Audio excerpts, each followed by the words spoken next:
Let's do an example of proving that a function is continuous at one point. Just to remind you, the definition, the formal definition, the epsilon delta definition of continuity is the following.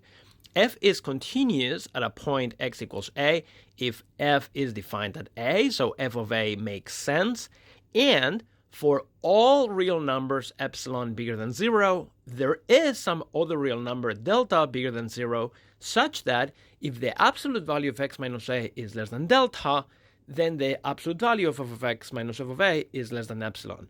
Namely, if you're close enough to the value a, then you should be close enough, the values of f should be close enough to the value f of a.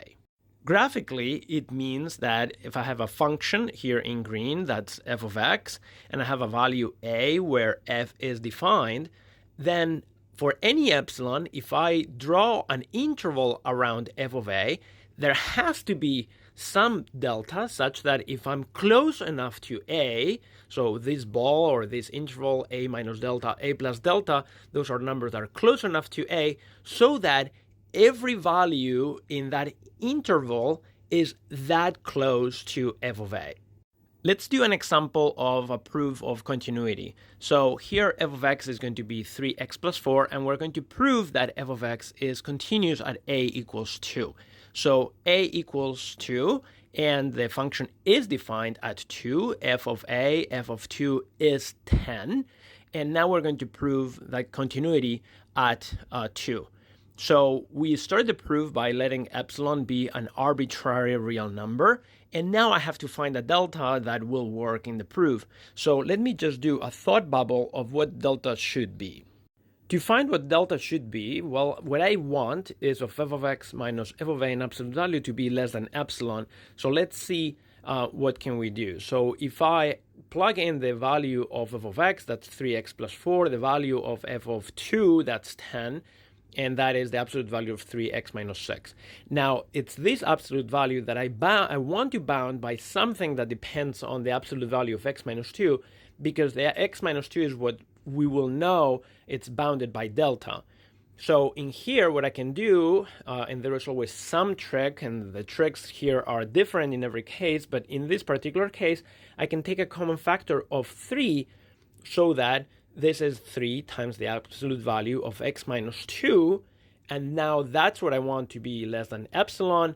If that is less than epsilon, then x minus 2, take the 3 over here, x minus 2 in absolute value has to be less than epsilon divided by 3. So that's what my delta is going to be. And now I can start the proof again and pick that to be delta. So we start the proof again. Let epsilon be arbitrary. And now let delta be exactly epsilon divided by 3. That's another real number. And that's a positive real number because epsilon was. And now let x be any value, any real number, such that the absolute value of x minus 2 is less than delta.